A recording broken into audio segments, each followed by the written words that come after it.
கர்த்தருக்கு ஸ்தோத்திரம். இன்றைய வசனம். தேவன் தாமே இன்றைய வசனத்தை கொண்டு உங்களை வழிநடத்துவாராக, ஆசீர்வதிப்பாராக. ஆமென்.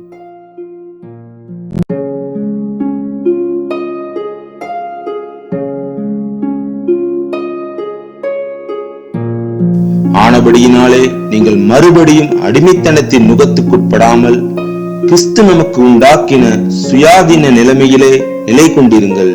கலாத்தியர் 5ஆம் அதிகாரம் 1ஆம் வசனம்.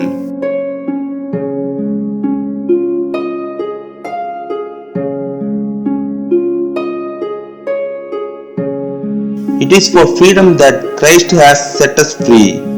Stand firm then and do not let yourself be burdened again by a yoke of slavery. Galatians 5th chapter 1st verse.